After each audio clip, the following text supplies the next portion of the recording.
नमस्कार। हम अब पढ़ेंगे सैम सीवियर एक्यूट मैल न्यूट्रिशन। ये कुपोषण से होने वाली बहुत ही भयंकर बीमारी है जो बच्चों में देखने को मिलती है।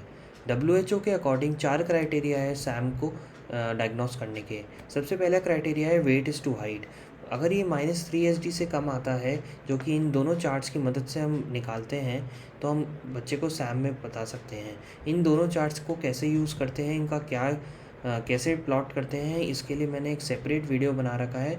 आप उसको इस यहाँ पे नीचे लिंक दे रखा है, उसमें देख सकते हैं। अगले पॉइंट पर आते हैं सिवियर विजिबल वेस्टिंग। जैसा कि इस डायग्राम में देख रहे हैं, एक बच्चा कुपोषित बच्चा हमें दूर से ही देखने को दिख जाता है। Severe visible wasting. Next is MUAC। MUAC अगर 11.5 से कम है, मिड अपर आर्म सर्कम्फ्रेंस, तो हम इसको सैम में घोषित करेंगे। MUAC को कैसे नापते हैं और क्या क्या टेस्ट होते हैं, सैम के एज इंडिपेंडेंट क्राइटेरिया क्या क्या होते हैं, उसके लिए मैंने एक सेपरेट वीडियो बना रखा है, तो आप उसको देख सकते हैं। नेक्स्ट पॉइंट जो कि 4th टेस्ट है, बाइपीडल एडिमा। बाइपीडल एडिमा को नापने के लिए हम क्या करते हैं, जैसे कि इस डायग्राम में आपको दिख रहा है, हम शिन बोन यानी किसी भी एक बोनी प्रोमिनेंस पे हम शिन बोन को लेते हैं, एंकल से 5 सेंटीमीटर ऊपर की तरफ हम कंप्रेस करते हैं 5 सेकेंड्स तक। अगर 5 सेकेंड की कंप्रेशन के बाद एक पिट बन जाता है, तो हम उसको कहते हैं पिटिंग एडिमा। तो ये भी एक सैम का फीचर है। इनमें से कोई भी एक क्राइटेरिया अगर पॉजिटिव है, तो इसका मतलब the child is in SAM severe acute malnutrition. आगे चलते हैं। टाइप्स। सैम के 2 टाइप है, क्वॉशरकर और मरासमस। वैसे तो सैम एक अपने आप में बहुत बड़ी टर्म है, तो और अगर कोई बच्चा सैम में आता है, तो हमें डायरेक्टली ट्रीटमेंट चालू करना है। टाइप्स में डिवाइड करने की ज़रूरत नहीं है, पर फिर भी हम अपनी नॉलेज के लिए टाइप्स पढ़ते हैं। टाइप 2 है मरासमस और क्वॉशरकर। जैसा कि आपको यहाँ पे दिख रहा है बाएं हाथ पे मरासमस का बच्चा बिल्कुल ही दिखने में ही कुपोषित है, यानी दिखने में सीवियर विजिबल वेस्टिंग दिख जाएगी आपको। और क्वॉशरकर के बच्चे में एडिमा देखने को मिलेगा, जिसके कारण वो एक अपेरेंटली हेल्दी बच्चा जैसा दिखेगा। मरासमस जो बच्चा है वो हाइपर अलर्ट होता है और उसकी एपिटाइट भी बहुत अच्छी होती है, उसको वोरेशियस एपिटाइट भी कहते हैं। जो क्वॉशरकर का बच्चा होता है वो डल लिथार्जिक होता है, सुस्त रहता है, उसकी एपिटाइट बिल्कुल अच्छी नहीं होती है। और मरासमस के बच्चे ज़्यादातर OPD में दिखाने आते हैं और ईज़िली डायग्नोस हो जाता है और अर्ली ट्रीट हो जाता है, जिसके कारण इनका प्रोग्नोसिस भी अच्छा होता है। वहेराज क्वॉशरकर के बच्चे के माँ बाप बिल्कुल अवेयर नहीं होते, उनको पता भी नहीं रहता है, ना आसपास वालों को पता होता है, तो दिखाने भी कम आते हैं। तो एक है भी चीज़ अनकॉमन और इसका प्रोग्नोसिस भी इसलिए पुअर होता है। अगर बात रही हम अपीयरेंस की वाइज, तो मरासमस के क्योंकि बक्कल फैट का इतना लॉस हो जाता है, तो ये एक मंकी फेस जैसा दिखते हैं, जैसे कि बंदर का मुंह हो, या ओल्ड मैन फेशिस भी कह सकते हैं। इनकी बैगी पैंट्स अपीयरेंस दिखता है क्योंकि ग्लूटिल फैट भी लॉस हो जाता है। और अगर क्वॉशरकर की बात करें, क्वॉशरकर में स्किनी चेंजेस आने लग जाते हैं, फ्लैग साइन आने लग जाते हैं, जिनकी हमें अभी आगे बात करते हैं। नेक, ये जैसा इस डायग्राम में आपको दिख रहा है, मंकी लाइक फेशिस दिख रही है आपको, इसमें बैगी पैंट दिख रहा है और डिस्टेंडेड एब्डोमेन दिख रहा है। डिस्टेंडेड एब्डोमेन क्वॉशरकर में दिखता है। आगे चलते हैं। क्लिनिकल फीचर्स वही क्लिनिकल फीचर है, थोड़े और डिटेल में डिस्कस करते हैं। जैसा कि यहाँ दिख रहा है, सिवियर विजिबल वेस्टिंग, हाथ अगरबत्ती, पैर मोमबत्ती। अगला चलते हैं हेयर्स जो कि कैसे होते हैं, स्पार्स यानी कि दूर दूर हो जाते हैं, गंजापन दिखने लग जाता है। थिन का क्या मतलब है, थिन मतलब कम एकदम पतले पतले हो जाते हैं बाल, ईज़िली टूट जाते हैं, हाथ फेरेंगे थोड़ा हाथ में आ जाते हैं, लस्टरलेस हो जाते हैं, एक शाइन चले जाती है बालों से, और बालों में एक तरह से हाइपर पिगमेंटेशन और हाइपो पिगमेंटेशन के पैचेस बन जाते हैं, क्योंकि न्यूट्रिशन कुछ हिस्से को कुछ मिलता है तो वहाँ तो कलर ब्लैक होता है या डार्क होता है, और जिन हिस्सों को नहीं मिलता वहाँ हल्का होने लग जाता है। तो ये हल्का और डार्क का कॉम्बिनेशन एक फ्लैग का जैसा दिखता है, जैसे कि झंडा हो, तो इनको फ्लैग साइन दिखता है, जैसे कि इस डायग्राम में आपको क्लियरली दिख रहा है यहाँ पे। नेक्स्ट आगे चलते हैं। अलर्ट बच्चा यहाँ पे कैसा होता है, अगर बात करें मैरास्मस की, तो हाइपर अलर्ट होते हैं बच्चे, और अगर हम क्वॉशरकर की तरफ की बात करें यानी पुअर प्रोग्नोसिस की तरफ बात करें, तो डल लेथार्जिक, नॉट इंटरेस्टेड, यानी आसपास की चीज़ों से कोई मतलब नहीं होता हमको, बिल्कुल सुस्त हो जाते हैं बच्चे।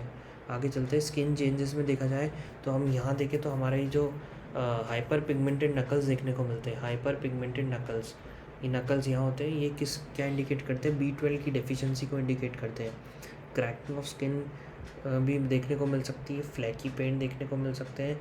फ्लैकी पेंट मतलब दीवार पे पपड़ियाँ उतरती हैं वैसे ही स्किन उतरने लग जाती है।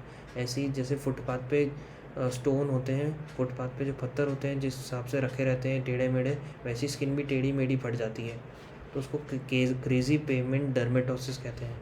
नेक्स्ट देखते हैं पैलर। इनके अगर हाथ अपने हाथ से कंपेयर करेंगे तो आपको पैलर देखने को मिलेगा। बैगी पैंट्स जो कि एनीमिया को बताता है pallor. Baggy pants, loss of fat, monkey like facies, old man facies हम पहले भी डिस्कस कर चुके हैं, ये देखने को मिलती हैं। एडिमा देखने को मिलता है, बायलेटरल पेटिंग और हिपैटोमेगैली, जैसे कि यहाँ पे दिख रहा है लीवर का साइज़ भी एनलार्ज हो जाता है क्योंकि वो बेचारा भी न्यूट्रिशन को कंपनसेट करते करते करते एनलार्ज हो ही जाता है। आगे चलते हैं, डायग्नोस्टिक वर्कअप। अगर आप एक सैम के पेशेंट में देखें तो सैम के पेशेंट का 99% कारण जो सरकारी सेटअप में सैम के बच्चे आते हैं सोशियो इकोनॉमिक ही होता है, डाइटरी पुअर डाइट इनटेक होता है। पर कुछ केसेस में ऐसा भी होता है, कोई मिडिल क्लास फैमिली अगर सैम के बच्चे को लेकर आ रही है सैम में, तो हमें एक डाउट होना चाहिए कि सोशियो इकोनॉमिक तो नहीं होगा और कोई कारण भी हो सकता है, जैसे CHD, रिकरेंट निमोनिया या कोई क्रॉनिक इलनेस, TB, HIV। इसमें क्या होता है, बार बार क्योंकि बच्चा बीमार पड़ता है तो वो कमज़ोर होता चले जाता है और उसका वज़न गिरना, जैसे बार बार डायरिया होना, बार बार निमोनिया होना, तो उसमें बच्चा सैम में हो सकता है, कुपोषित हो सकता है। तो उसमें हमको हिस्ट्री लेना बहुत ज़रूरी है और ये सारे तरह के टेस्ट कराने बहुत ज़रूरी है ताकि पता चल सके कि क्यों सैम में गया बच्चा। आगे चलते हैं मैनेजमेंट एक 10 स्टेप का प्रोसेस है। मैनेजमेंट में एक ही चीज़ याद रखनी है, सबसे इम्पॉर्टेंट चीज़ याद रखनी है, जो सैम के बच्चे होते हैं वो उनकी जो स्टेट होती है वो होती है मैक्सिमम कैपेसिटी पे काम कर रहे होते हैं। उनका दिल, उनका लीवर, उनकी आंतें, उनका गुर्दे सब अपनी मैक्सिमम कैपेसिटी पे काम कर रहे होते हैं क्योंकि पोषण तो उनको कई महीनों से नहीं मिला होता।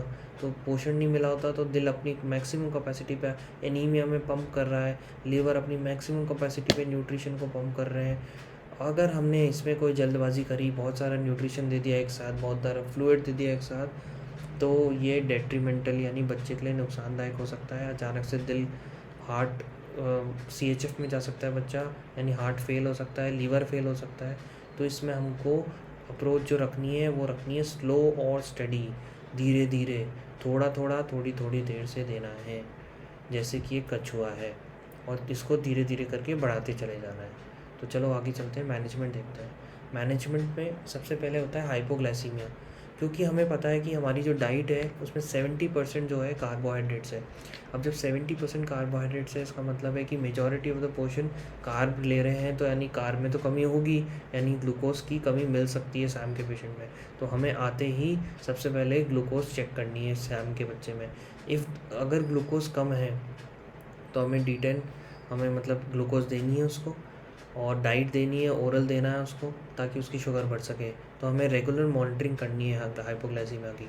आगे चलते हैं, हम क्या करें कि हाइपोग्लाइसीमिया ना हो, तो हमें उसको फ्रीक्वेंटली फीड कराना है, थोड़ी देर से खिलाते रहना है उसको, क्योंकि उसकी एपिटाइट इतनी अच्छी नहीं है कि वो एक साथ ले ले। तो थोड़ी देर से हम जो शुरुआत करते हैं उसको हम शुरुआत क्या करते हैं, हाई फ्रीक्वेंसी में हर 2-2 घंटे में खिलाते हैं। कितना देते हैं, 11 ml पर kg से हम उसको हर 2-2 घंटे में थोड़ा थोड़ा F75 देते रहते हैं, और धीरे धीरे हम इसको किस पे ले जाते हैं, 22 ml पर kg एवरी 4 आवर्ली, ताकि उसकी नॉर्मल रिदम बन सके।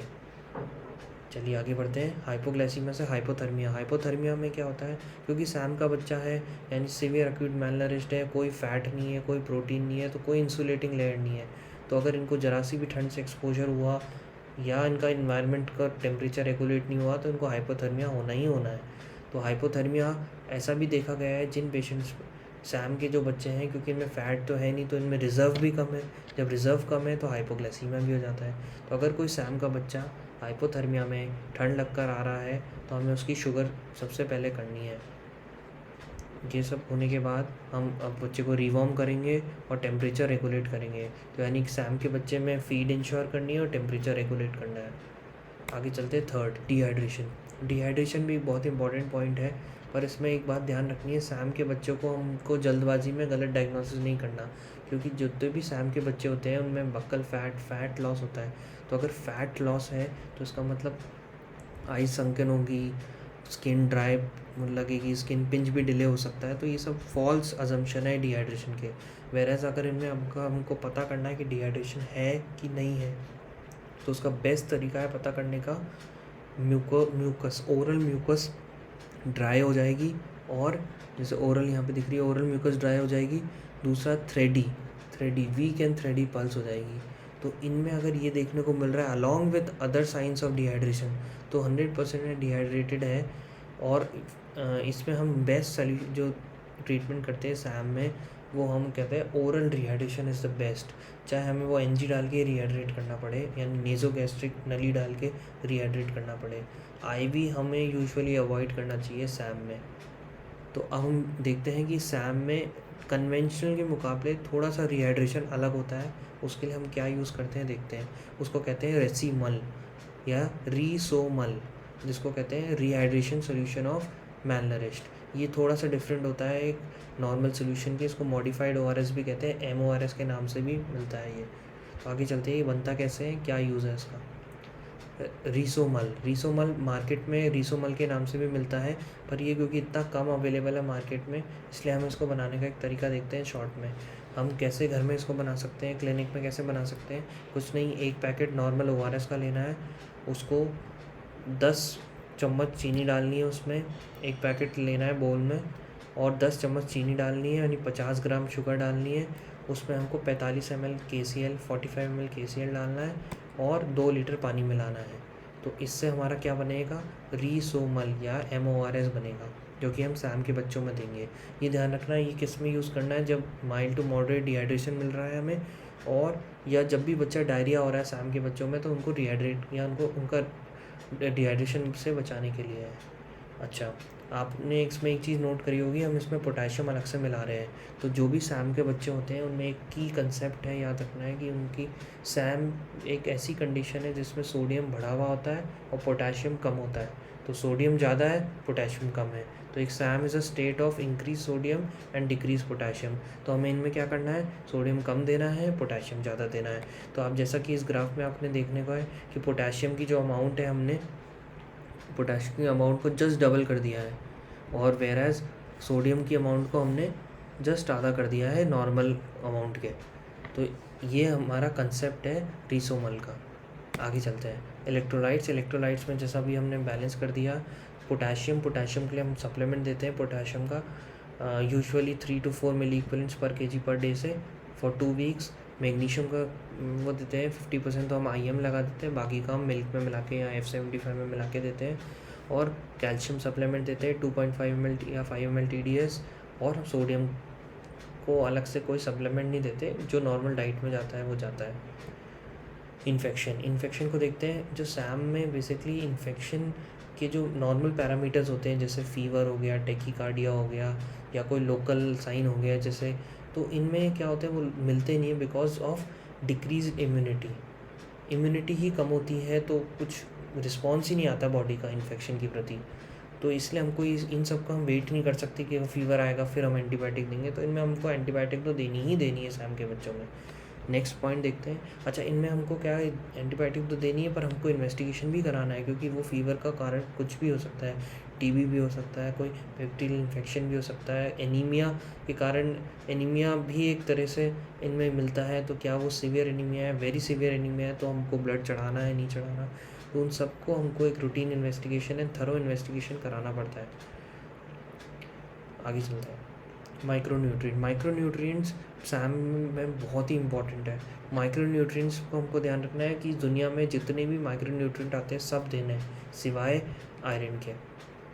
सब देना है। क्यों नहीं देना आयरन, क्योंकि आयरन एक ऐसा सब्सटेंस है जो कि फ्री रेडिकल इंजरी करा सकता है और बैक्टीरियल ग्रोथ प्रमोट कर सकता है। ऑलरेडी PEM का मैकेनिज़्म, यानी कि सैम का मैकेनिज़्म हमको फ्री रेडिकल्स की तरफ ही ले जाता है, और अगर हम फ्री रेडिकल ही जनरेट करवा देंगे तो और नुकसान हो जाएगा। तो इसलिए आयरन नहीं देना है, बाकी सब दे सकते हैं।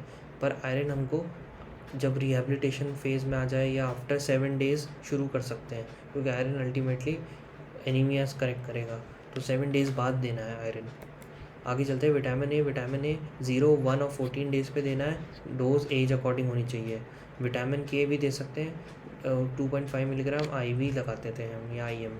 फिर मल्टीविटामिन सारे तरह के विटामिन देने हैं जिसमें B12 भी देते हैं IV या IM। जिंक देना है, जिंक का सिरप भी आता है, टैबलेट भी आती है। आयरन देना है वही 7 डेज़ बाद। अब आते हैं इनिशिएट रीफीडिंग पे। हमको इनकी फीडिंग बेसिकली सबसे इम्पॉर्टेंट स्टेप ही यही है कि हमको इनकी फीडिंग वापस दिलवानी है ताकि ये घर जाके वापस खाना खा सकें। सैम कोई एक दिन में तो ठीक होने वाली बीमारी नहीं है, तो हमें ये ध्यान रखना है कि हमको इनकी एपेटाइट लौटा कर देनी है। तो एपेटाइट लौटाने के लिए हम धीरे धीरे चलेंगे, थोड़ा थोड़ा देंगे और थोड़ी थोड़ी देर से देते रहेंगे।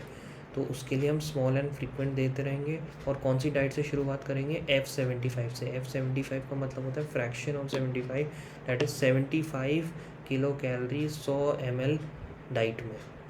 और इन्फेंट में यानी 6 महीने से छोटे बच्चों में हम यूजुअली जो यूज़ कर रहे हैं हम 6 महीने से छोटों में यूजुअली हम मिल्क बेस्ड यूज़ करते हैं और 6 महीने से ऊपर में सीरियल बेस्ड यूज़ करते हैं।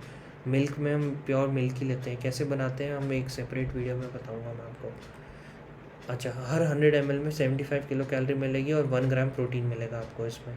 अच्छा, हम स्टार्ट करने के लिए क्या करते हैं? 11 ml एवरी 2 आवर्ली, 11 ml पर kg एवरी 2 आवर्ली देते हैं और इसको धीरे धीरे इंक्रीज़ करते हैं टू 22 ml एवरी 4 आवर्ली।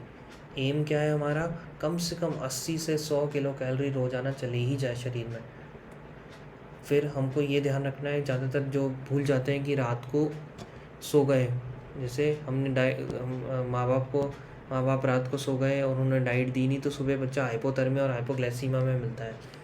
तो ये बहुत इंपॉर्टेंट है कि थोड़ी देर से देते रहना है, रात में भी देना है उनको खाना, क्योंकि ये एक बार में नहीं खा पाते हैं। आगे चलते हैं। अगर चाइल्ड ने जैसे जैसे खाना शुरू कर दिया वैसे वैसे हम डाइट बढ़ाते ही चले जाएंगे। अब आते हैं, जैसे हमने जैसे हमने स्टेबलाइज़ कर लिया बच्चे को, उसकी एपेटाइट रीगेन करा दी, तो अब हमको उनको कैचअप कराना है, यानी हमको इस पे नहीं रुकना और आगे देना है।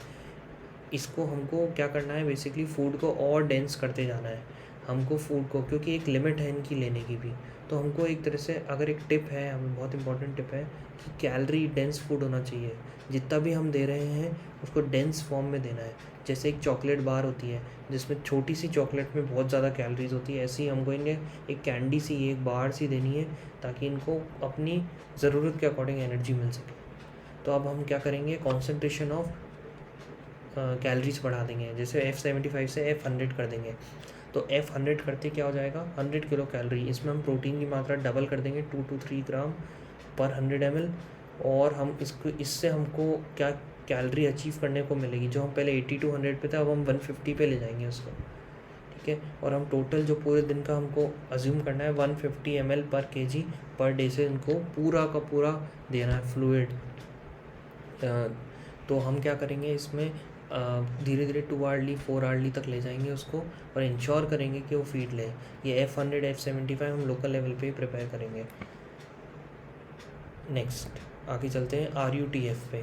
अब क्या होता है, ये सब तो हम इससे पहले तो सबको लोकल लेवल पे प्रिपेयर कर रहे थे, पर हर जगह जो स्पेशलाइज सेंटर्स होते हैं जो मैल न्यूट्रिशन को ट्रीट करते हैं, जिनको हम MTC भी कहते हैं, मैल न्यूट्रिशन ट्रीटमेंट सेंटर, वो हर फैसिलिटी हर जगह अवेलेबल नहीं होते।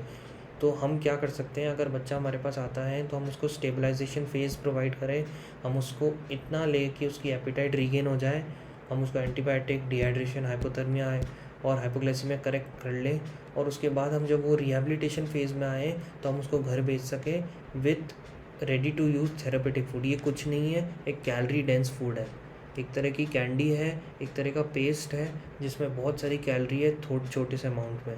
तो हमने ये प्रिपेयर करा है ताकि हमें क्या क्या फ़ायदा हो। एक तो ये हाई एनर्जी डेंस फूड है, ये हमें इन पेशेंट फैसिलिटी जहाँ पे नहीं है वहाँ मदद करता है ताकि हम उसको घर भेज सके रिहैबिलिटेशन फेज़ में ही।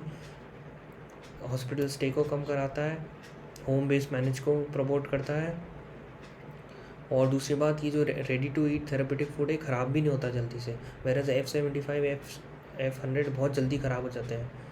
और सबसे अच्छी बात है कि इसको कहीं भी स्टोर कर सकते हैं आप, और ये वाटर के साथ ले दीजिए। और दूसरा, इसके साथ साथ ये केवल एक सप्लीमेंट है, इसके साथ ब्रेस्ट फीड और अलग कॉम्प्लीमेंट्री फीड तो देना ही देना है। Next sensory stimulation. Sensory stimulation एक बहुत ही इम्पॉर्टेंट स्टेप है मैनेजमेंट का, बिकॉज जो इन बच्चों में क्या होता है, धीरे धीरे because of lack of nutrition इनका जो ब्रेन डेवलपमेंट है वो स्लो डाउन हो जाता है, और इनको क्योंकि डल लेथार्जिक हो जाते हैं, इनका स्टिमुलेशन एक तरह से कम हो जाता है, तो इनका जो ब्रेन के न्यूरोनल ट्रैक्ट्स होते हैं वो बनना कम हो जाते हैं। Just like अम्ब्लायोपिया। अम्ब्लायोपिया आप गूगल पे सर्च कर सकते हैं, ये एक तरह का ऑप्टिक ट्रैक्ट का बनने का डिफेक्ट है ब्रेन में, क्योंकि इनको आइज़ को जब स्टिमुलेशन नहीं मिलता तो ऑप्टिक ट्रैक्ट ही नहीं बनता। सिमिलरली जब ब्रेन को स्टिमुलेशन नहीं मिलता, कोई एक्टिविटी नहीं मिलती, कोई चेयरफुल इन्वायरमेंट नहीं मिलता, तो ब्रेन का भी ग्रोथ रुक जाती है। तो इसलिए हमको जितने भी एमटीसी सेंटर्स हैं उनमें बहुत ही अच्छी पेंटिंग्स, टॉयज़, म्यूज़िक और इन्वायरमेंट मिलता है ताकि उनका सेंसरी स्टिमुलेट हो सके। तो इसलिए हमें सेंसरी स्टिमुलेट करना है। आगे चलते हैं। एक लास्ट स्टेप है, 10th स्टेप है, that is follow up and discharge. तो हमें डिस्चार्ज करना है बच्चों को, किस आधार पे डिस्चार्ज करेंगे? 3 स्टेप्स है, 3 इंपॉर्टेंट स्टेप्स हमें याद रखने हैं। सबसे पहला स्टेप है, क्या बच्चा स्माइल करना शुरू करा? अगर बच्चा स्माइल करना शुरू कर दिया है, it is the earliest marker, सबसे पहला मार्कर है। तो स्माइल करना शुरू कर दिया है तो हम डिस्चार्ज के लिए रेडी है। दूसरा, अलर्ट, एक्टिव और एक्सेप्ट कर रहा है फीड, यानी कि वो सुस्ती उसकी चली गई है, फीड ले रहा है, रीगेन कर गया है एपिटाइट। तीसरा है गेनिंग वेट। अगर वो 10 ग्राम पर केजी पर डे से वेट गेन कर रहा है, या एटलीस्ट 5 ग्राम से तो कर ही रहा है, तो हम इसको डिस्चार्ज कर सकते हैं। अदर थिंग्स क्या क्या हो सकती है हमारे पास? वापस से 3 चीज़ें ही हैं, यानी कि ये 3 चीज़ें तो मस्ट है ऊपर की, smiling, alert, active, gaining weight. बाकी 3 चीज़ें भी हमें देखनी ही हैं, जैसे कि कंप्लीट हो चुका है उसका इम्यूनाइजेशन, केयर टेकर यानी मदर फादर को सेंसिटाइज कर दिया है हमने कि वो ध्यान रख सकते हैं। तीसरा, हमको उनको मल्टीविटामिन्स और उनके जो सप्लीमेंट्स हैं उनके साथ देकर भेजना है, वो ले रहे हैं कि नहीं ले रहे हैं, इंश्योर करना है। ये सब के बाद हम उनका एक फॉलोअप बनाते हैं, फॉलोअप कार्ड बनाते हैं, ताकि वो अगली बार आए तो उनको प्रॉपर दवाइयाँ, प्रॉपर काउंसलिंग हो सके। अब आते हैं सैम की। जितना भी हमने पढ़ा उसको एक छोटी सी क्विक समरी कर देते हैं फटाफट से। सबसे पहले WHO का क्राइटेरिया, 4 क्राइटेरिया है। Weight is to height, MUAC, severe visible wasting और बायलेटरल पीडियल एडिमा। दूसरा है क्लिनिकल फीचर, जैसे हेड टू टो क्या क्या होंगे? Severe visible wasting, flag sign, hyper pigmentation, hyper alert, dull lethargy, monkey like facies, old man facies, baggy pants, hyper pigmentation of knuckles etcetera. Management 10 step का management है, बहुत simple management है। सबसे पहले हमको हाइपोग्लाइसीमिया को, हाइपोथर्मिया को, dehydration को, इलेक्ट्रोलाइट्स को करेक्ट करना है। फिर हमें इन्फेक्शन को रोकना है, माइक्रो न्यूट्रिएंट्स को फुलफ़िल करना है, कॉशियस फीडिंग या स्टार्टिंग या हमें इनिशिएट करनी है डाइट को, धीरे धीरे थोड़ी थोड़ी देर से देना है। फिर हमें कैचअप ग्रोथ करानी है। फिर हमें यानी कैचअप मतलब रिहैबिलिटेशन फेज़ वाली ग्रोथ, जिसमें हम F100 पे शिफ्ट करते हैं, सेंसरी स्टिमुलेशन देना है, और हमें प्रिपेयर फॉर फॉलोअप। हमें एक बात ध्यान रखनी है, जो स्टेबलाइजेशन फेज़ है इसका मतलब 1 से 3 दिन नहीं होता है। इसका मतलब होता है जब बच्चा MTC शिफ्ट करने लायक है, यानी कि बच्चा ने रीगेन कर लिया एपिटाइट। अब वो 1 दिन में भी हो सकता है, 10 दिन में भी हो सकता है। तो स्टेबलाइजेशन फेज़ एक ऐसा फेज़ है जिसमें हमने उसका बेसिकली वाइटल पैरामीटर्स को हमने उसको सही कर दिया है, वाइटल पैरामीटर्स को, और अब वो बच्चा एपेटाइट ओरली एक्सेप्ट कर रहा है, और अब हम उसकी डाइट को कंसंट्रेट करके अमाउंट को बढ़ा सकते हैं। तो फिर हम उसको MTC शिफ्ट कर देते हैं, जहाँ पे धीरे धीरे उसका वेट गेन होता है, एपेटाइट गेन होती है, और फिर उसको धीरे धीरे डिस्चार्ज करते हैं और फॉलोअप में बुलाते हैं।